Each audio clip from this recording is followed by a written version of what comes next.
Hello, friends and beautiful people. Hi, it is Kathryn, KathrynMassell.com. Hello.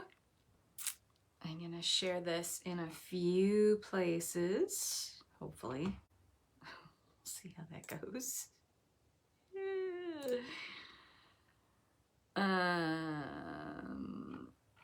Yeah, I don't know why it won't let me share in my 5D Visionary, but that's okay. We are going to share it in some groups. If you're joining, say hello. Let me know you're here.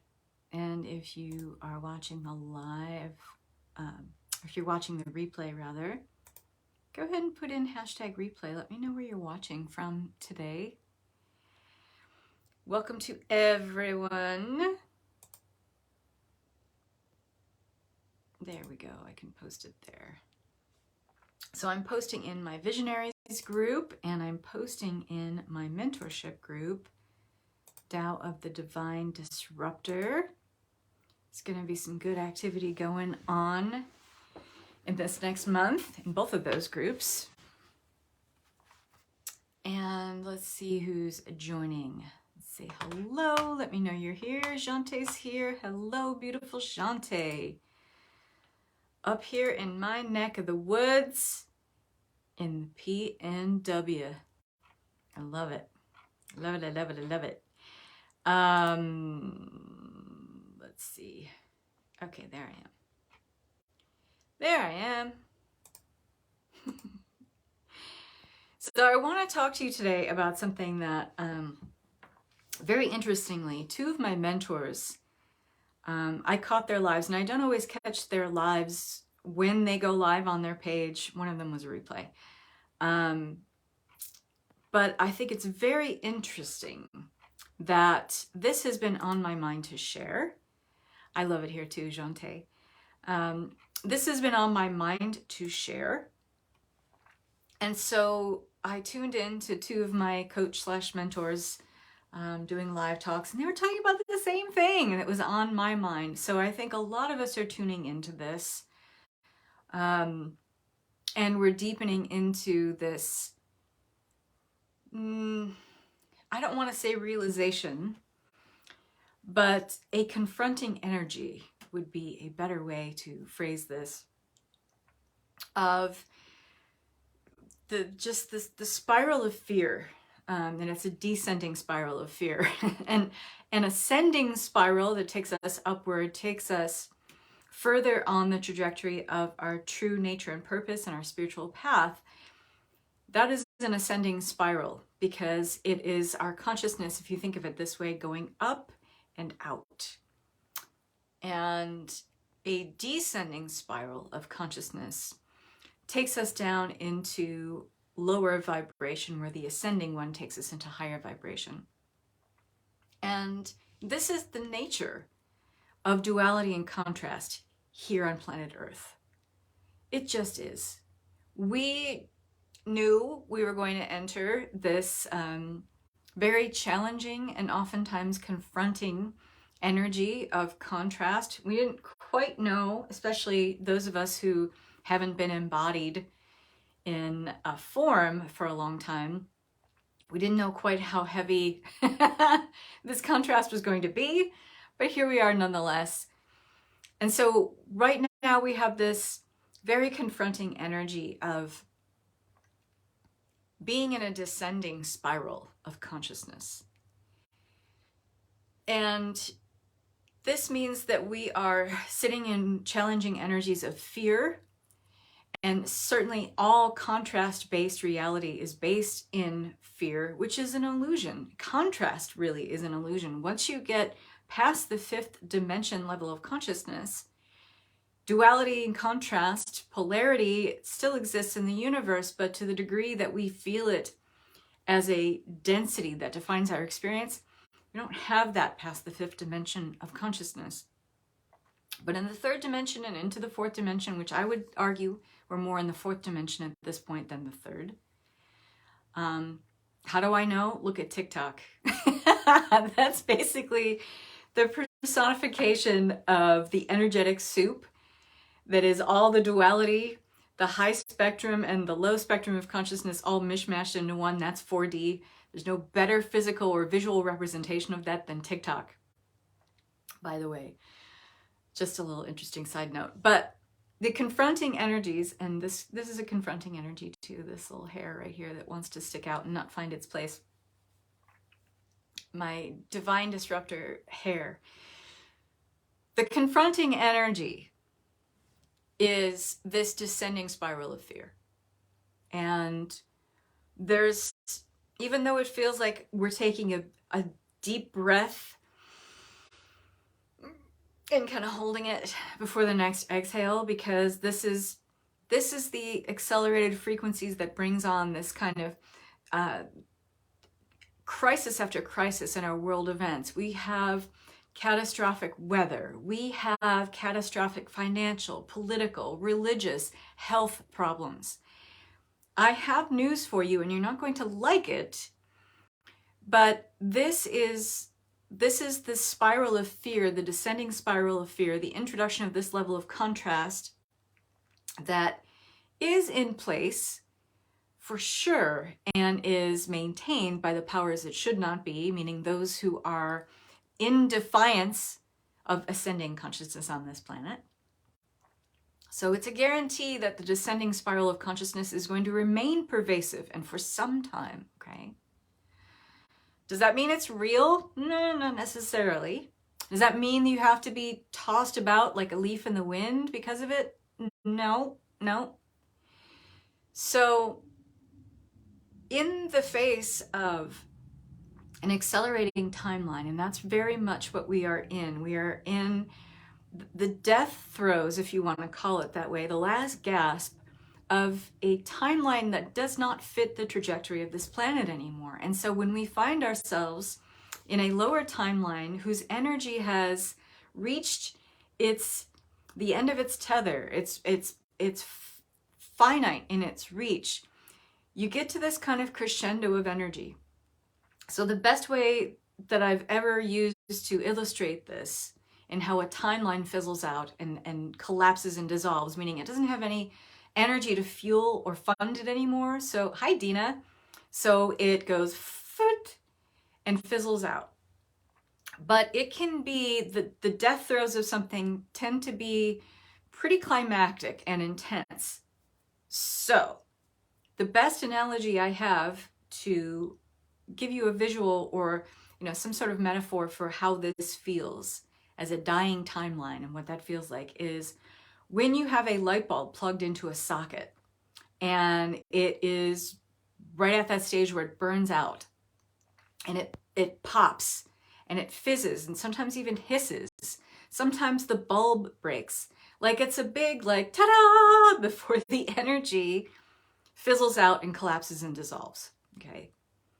A timeline is very similar in the sense that everything that was part of that trajectory, the life of that timeline, reaches a crescendo, it reaches a climactic energy so that it can, basically collapse the container so that it can't take on any more funding of energy. Okay. This is very much what, and there are more than one 3D planetary timelines. There is our whole collective timeline for humanity, but then there are different timelines within that. Timelines is a very comprehensive subject, and one I go into in great detail. I have a whole class called Timelines Expanded Masterclass. If you want it, let me know. It's in the comments if you really want to know about timelines and how they work. This is a master class in understanding the nature of time and timelines. So we are in this, this world right now, and our experience of our external reality is such that, we're continuing to ramp up and crank up the dial, meaning this goes to 11 if you've ever seen the movie Spinal Tap. I'm really dating myself here. We're ramping up on a dial of 1 to 10 to 11, the fear, the panic, crisis after crisis, whether it be in the areas of health and medicine, politics, religion, socioeconomic politics, and issues, the financial crisis, the recession, all of these things that are looming, all of these things that are imminent, yet another pandemic crisis, talking about monkeypox, talking about the vid, all the other stuff, right? There is this ramping up of all of this energy, edging towards a climax, because that is the nature of a dying timeline. That it's all part of our progression into a higher timeline for the planet. It's the last gasp of duality. And the last gasp of duality is often the most challenging timeline to navigate. And so here we are. So it is about this understanding and this deep reconciliation with the fact that, okay, I can accept what is. I can accept that that is part of the natural progression, the natural trajectory of a dying timeline. And I can understand that we're in the death throes of something that's no longer wholesome for the planet, probably never really was. And so this is how things are going to go. And this is not something that's going to, we've been in the death throes of this timeline for more than a few decades now, okay? And we've got a ways to go before we see the true climax and end of this timeline that ushers in a new consciousness loop or new consciousness realm for humanity. So if you can accept what is, and that's the first part of dealing with any kind of shadow, and it is very much a shadow reality to deal with the duality and the contrast of this planet. Our souls only know harmony. Our souls only know love. Our souls only know benevolence. So when we interface with this level of contrast and duality, it is painful for us. And we have to kind of negotiate our way through a period of like, all right, well, I accept that it is this way, but I don't have to respond to it as if it is the only way to be. This is the reconciliation of where we say, I accept what is, but I'm not available for being, twisting in the wind and being blown about like a leaf on the wind because of these external influences. I decide and I choose to live a life that I desire to live. I choose to be in a responsive energy that is more aligned with harmony and benevolence. And I choose to commit to knowing that the peace I feel inside of me is greater, far greater than anything happening outside of me. This is what we're being asked to recognize. And who's asking? Source, our souls, our divine wisdom, our true nature of who we really are based on higher spiritual truth is inviting us, asking us, leaving little breadcrumbs everywhere saying, this is how it's really meant to be. This is how we're really meant to stabilize in our inner reality, even while it seems like the earth is falling to shit around our ears. Now, that doesn't mean that we completely have this sense of resignation and decide not to be a part of the world. That's impossible, first of all, and it's a total exercise in futility, second of all. It's more about if I'm stabilized in peace and equanimity, because peace feels often, and to a lot of my clients, a real hard concept to wrap their minds around. So peace can feel like a very lofty, unavailable ideal to a lot of people. So here's what's even better. And I love this word, and I love grounding into this when I teach about intuition. Equanimity. It is easier to reach for equanimity for most people on the planet than it is to reach for peace, because peace, for a lot of folks, feels like a really lofty ideal and feels too esoteric, too out there, too intangible. Equanimity is a kind of mental calmness, a level of composure, a level of poise. It is an evenness of temperament. It is, in the face of difficult situations, a level of calmness level-headedness, self-possession, self-control, a sense of being resolute that I am so committed to maintaining a level-headedness, a harmony within. So committed to that. And I know that this is my reality that was always meant to be. I'm so committed to that, that nothing outside of me can shake me from that. I remain unshakable. I remain imperturbable. Is that a word? I think it is. The breadcrumbs are delicious. Equanimity feels more available every day, right? It's easier to reach for than peace, because peace often feels like a very, very lofty concept. And we tend to look too much at the outside world with the definition of peace and say, well, that ain't fucking happening. So I would like you to remove maybe that ideal for a moment. Not that we shouldn't strive for that, and not that we can't hold that in our hearts as an ideal and a possibility and a potential for humanity. I certainly do. I wouldn't be able to do the work that I do without that. But it is easier for me and to share with my clients how to reach for equanimity. Okay? So that knowing and that commitment to knowing that the peace you feel inside of you, or the equanimity, is of greater importance than anything happening outside of you. And if you really hope to create change, and again, this is not to say I completely resign myself from what's happening outside of me. No. What I'm offering up for your pondering, what I'm offering up for your consideration, is that when we are in this place, that if you knew that the only thing that really mattered is your ability to maintain equanimity in the presence of what is, that only from that vantage point and energetic resonance can you create ripples of change in the world that you would like to see. Now think about that. Chew on that for a minute. I offer that up for your consideration. And what if you decided right now, because that's how we choose. That's how we choose. We decide right now that this is how it is. And it's not that you believe it, you have to know it, down to your marrow, down to your cellular knowing. That if I choose this, it is so. I decide. I'm not available for anything less than equanimity. It is something you decide.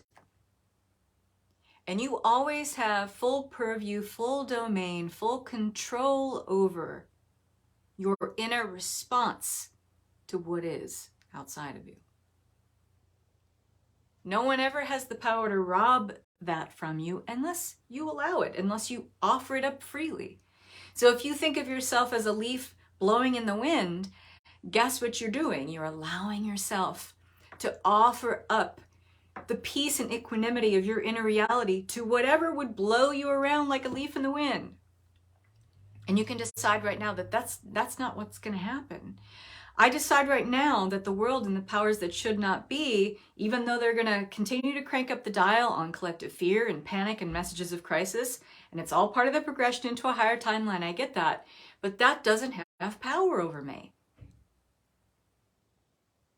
What if you just decided that right now? What if you committed to that knowing right now? What would that look like in your life? I'll tell you what that looks like in your life. That looks like you learning to slow down and savor the moments of life and really expand into the now moments where you feel good. And if you are slowed down enough in your life, you get to recognize those more. That's the gift of slowing down. And you get to be present so that your most desired life actually speeds up, because you're savoring and expanding into those now moments of presence and joy more often. And that always accelerates the timeline you want to be on. That's filled with all your desires and your optimal, ideal way of being. That's what happens when you slow down. That's the paradox. When you slow down, the timeline that you desire to live in accelerates and speeds up. Your natural talents are revealed. They're more clear to you. You recognize them a lot more easily. You stop second guessing yourself. You trust more. And when you trust yourself more, you tend to trust the world more. And you get to see the world then when you're in this place of trust. If you feel that level of trust for yourself, and that always extends out to the trust you feel in the world. You can see behind the veils, the overlays, the smoke and mirrors, the parlor tricks that are being played to try to keep you in a place of illusion where fear exists. This is a construct of 3D reality. It's part of the false fear matrix. It's not real. It's a hallucination. It might feel very real, but that's only if you've given your attention and your focus and awareness over to it, and over and over and over again. You do that enough for anything, you start to feel it's real, okay? But you get to use that same kind of energy towards the things that you really most desire to be real. And when you trust yourself more and you see the world as a place of support rather than something that's fall apart and crumbling and is not a safe haven or sanctuary for the human family, if you can look beyond the smoke and mirrors of all of that, you actually realize that there is a benevolent, loving presence that is at the heart of everything. And that's the only thing actually that's real, okay? So you also become more alert. Your awareness profoundly increases. You stay attentive to your life purpose and you move through your shadow and your soul lessons with a lot more grace and ease. It just becomes part of the flow. You realize that, yes, this life of duality and contrast is all about ebb and flow. It's all about peaks and valleys. It's all about, high tides and low tides, okay? But you end up riding that ebb and flow with a lot more grace and ease when you slow down and you deepen into your presence. You also experience a clearer picture of your spiritual path. I think at the heart of what we're all here for, this is what we're really looking to. We're really looking to deepen into our spiritual path. And we're so caught up in trying to create a fixed point in time where here we are down the road, fully on our spiritual path, and this is what it looks like. But how often are you slowing down and stopping and deepening your presence into where you are in your spiritual path right now? You think that there's this place down the road, some fixed point in the future where you're finally going to be happy on your spiritual path. But the universe is saying to you, well, if you don't appreciate where you are now on your spiritual path, how do you hope to be happy then?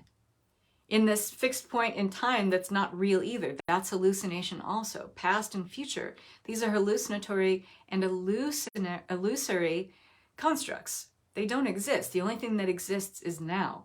So even when you're thinking about the past, where are you thinking about it? Now. When you're thinking about the future, where are you thinking about it? Where are you? You're now. You can't be anywhere else. So these are things that we use by our linear construct of mind to support our idea of time and our engagement with time in a 3D reality, but it's not real. It's very abstract, okay? You have a greater sense of confidence and personal power when you slow down. You decide that your equanimity, your presence, your sanctity and sanctuary of your inner world is prized above all else. When you make that a priority and you commit to knowing that this is all that really matters, is what's in here. Because this is the ultimate fixed point, if we ever have a fixed point, from which we can view the world in the most integrity and authenticity, from a place of our higher spiritual truth. That's never in a place where we're in the crosshairs between chaos and confusion. We're not in our best place. And if we follow the dictates of the world and the next level crisis, whether it be, with health or politics or finances or whatever, you will never, that inner peace, that equanimity will always be elusive to you. It will always elude you. You'll always be just that far away from it, and you always feel like it's something you are chasing and seeking and not ever finding. So you have to create the inner environment first and foremost if you ever hope to change your external environment. And I know that this is talked about all the time in the spiritual awakening community and in the spiritual marketplace. But how often are you given real, concrete, tactical, tangible, practical, applicable information in how to do it? Well, it is called living intuitively. It's this ability to live moment to moment. It's the ability to cultivate, understand, and work from your home frequency, and we all have one, in order to sustain and build and evolve our outer reality to our greatest satisfaction. It's an inner game. And you might think that the earth game is an external game. Nope.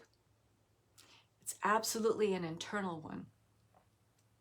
I've heard it said many times before that there's a war over your soul.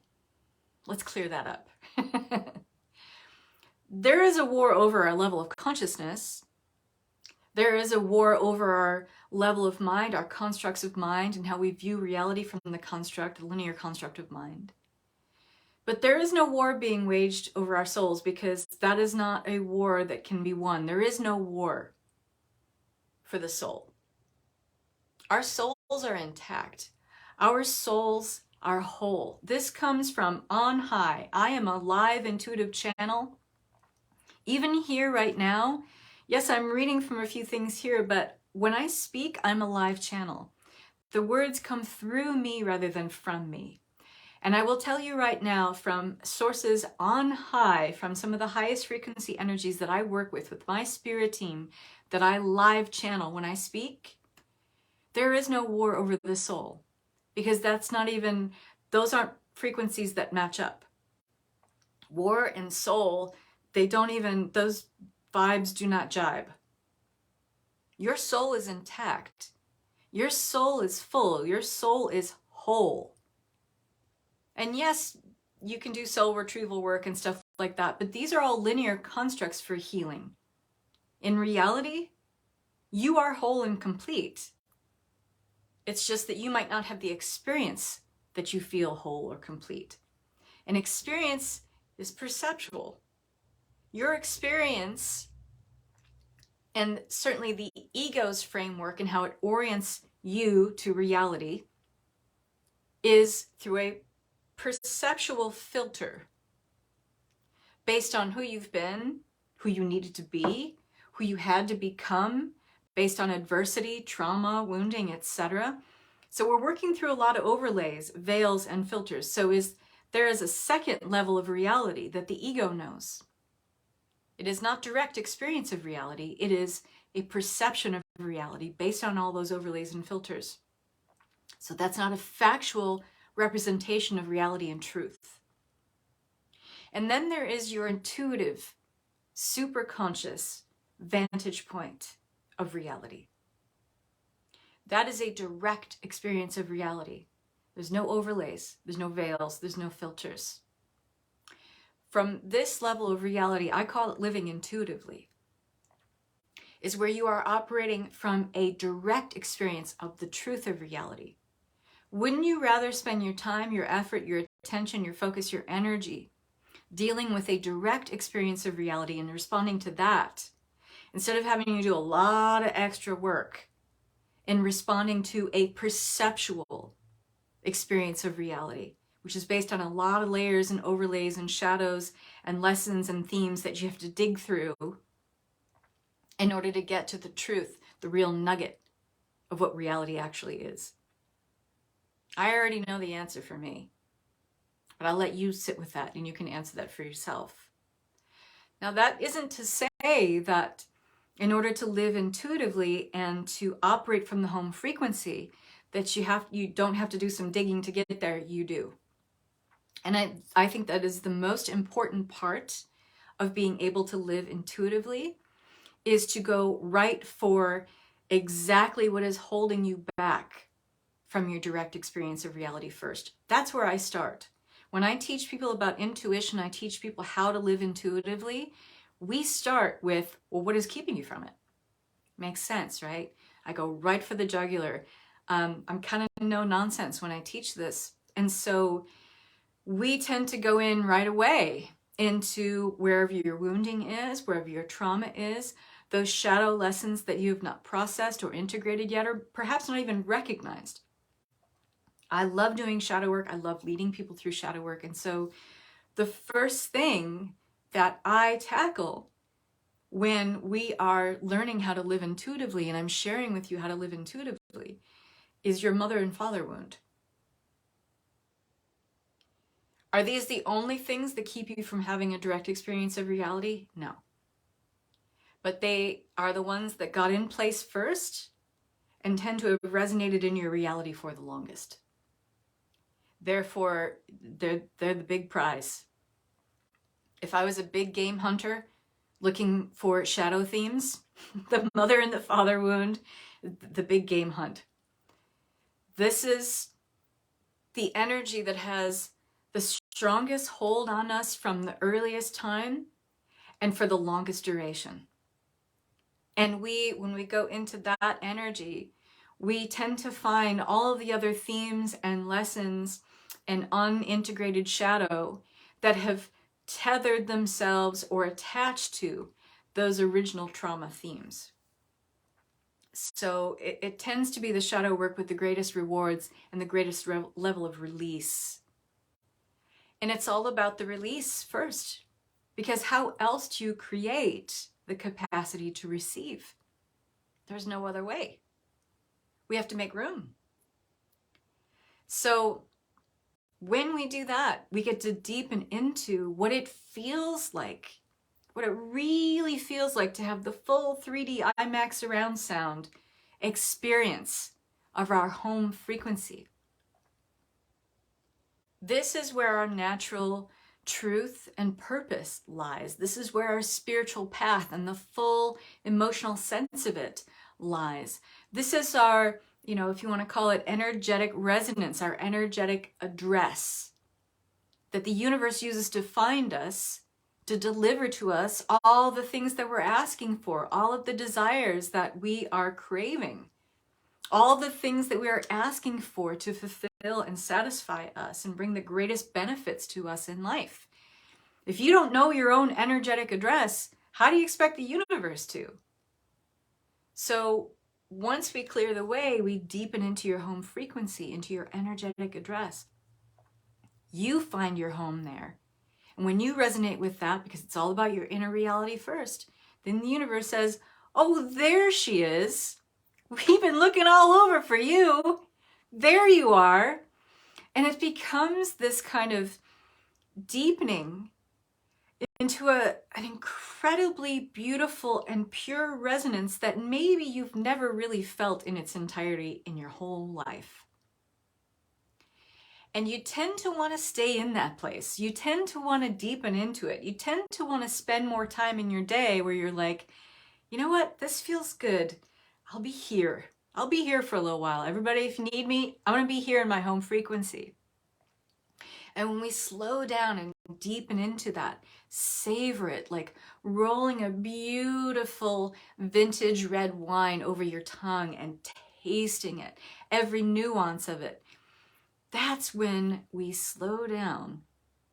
We hold that resonance longer and longer. And we have the experience of everything around us that we are asking for, accelerating and speeding up, meeting us where we're at, because the energy is not so convoluted anymore. It's easier for all that stuff to find you when you are in your true and pure energetic address of your home frequency. Sounds pretty good, doesn't it? And once you get a taste of this, here's the other thing. So here's your word of caution. Once you get a taste of this, you don't want to experience life any other way. You don't want to go back to who you were before, because it'll feel like you were kind of sleepwalking. It'll feel like your life was kind of this somnambulistic state where you weren't really plugged in and tuned into your own life. And so you don't ever want to go back there. So you tend to deepen into your practice even more. You tend to evolve through your intuitive living practices even more. You tend to want to share and scream it from the rooftops how good it is to feel this way. You tend to resonate in a frequency where other people around you are like, what the hell are you doing? You're glowing, you're excited, you're ebullient, you're ecstatic, you're enthusiastic, you're brimming over with energy. How are you doing it? I want that. And then we get to be a beacon for change. And it's all because you made a decision at some point that nothing outside of you was going to be more important than the equanimity you feel within. Everything I'm talking about here, folks, that's how it all starts. That's it. It's a decision. It's a decision then to be an emboldened crusader of light, to be someone who holds a frequency that you desire for the entire planet within you as like a flaming inner pilot light that ignites the fire of a higher resonance for the rest of humanity. You get to be that. You get to hold that energy for the planet. How fucking cool is that? Right? Can you feel how passionate I am about this work? I love it. I love it. I love it. This turned my life around this year. Everything that I'm sharing with you in Living Intuitively, which starts on Wednesday, but the first module opens up in 2 days. Everything I'm sharing with you is what turned my really kind of ugly spiritual rock bottom that I was experiencing from the end of 2021 in through the middle of this year, turned my life around. Turned my life around. This is the work that I share in my Lotus Throne Accelerator. This is my mastermind for spiritual women. This is what I'm sharing in Living Intuitively, which starts this week. If you're not in this program and you're excited about what I'm talking about, I don't know why you're not in it. There's even a VIP option. There's a split payment plan. Your intuitive soul embodiment, your emboldened energy of being a crusader of light. This is not just like, I want to have a better life. It's how you get to showcase to others that it's possible to live your best life, to be in your ideal, to establish equanimity. And if you hope to stay in the vibration of being a light crusader, a placeholder, someone who helps to push the needle forward on this timeline of ascension, how do you hope to do it if you're not feeling empowered enough to know and see these smoke and mirror energies for what they are? How can you hope to transmute that if you're not willing to see all of that illusion in its truth? If you're being pulled under and pulled into the undertow of all this chaos and confusion of a world outside of you that feels that it holds all the power, how do you hope then to transmute that if you get sucked into the whirlpool of it? It's not possible. It's not going to happen. Dina says, yes, that's what I call inner wealth. Absolutely. Absolutely. And I think, to me, that's how all other wealth takes hold, right? We have to feel it inside first. It has to be an all-consuming frequency that we hold first. Otherwise, how do we match it in the external reality, right? So your intuitive soul embodiment, your ability to live intuitively in the world, not only has a profound impact on the identity that you have and securely anchors you in your truth, this is also priceless. You can't put a price on this energy of living intuitively, because it's also how you know, become, and create from the soul, with a direct line of communication and connection from your soul, a direct experience of reality. This is the place where your true nature and purpose reside. It's all part of this home frequency. So I really, really hope that you will come and join us. You can see right now why this is the most important time to really anchor into the truth of this, that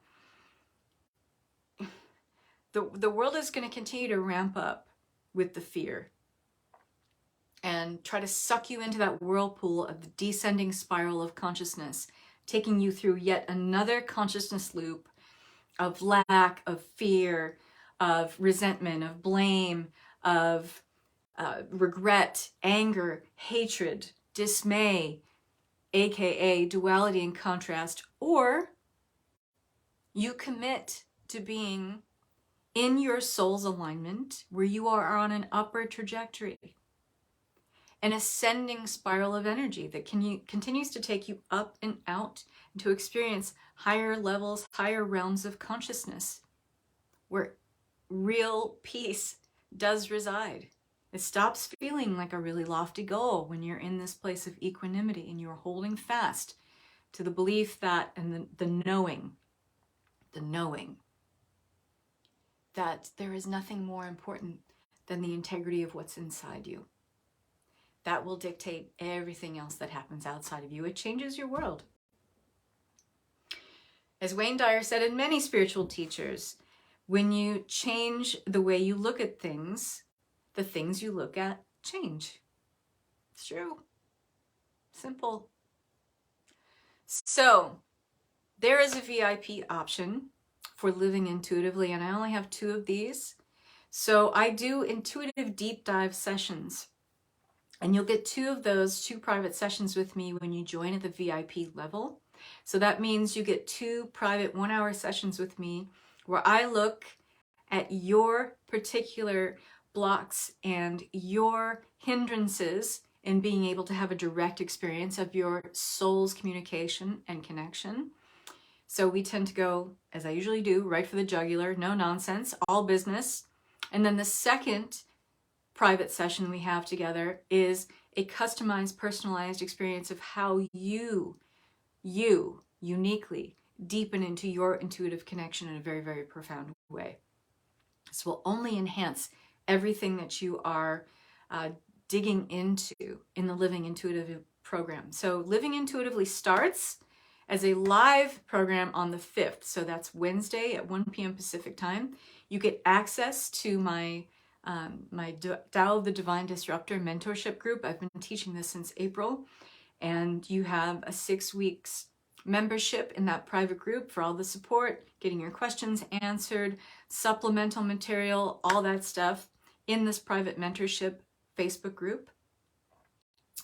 You will also, with the VIP option, you're in the membership group. You have access to the material as long as you like, and you have 2 private sessions with me.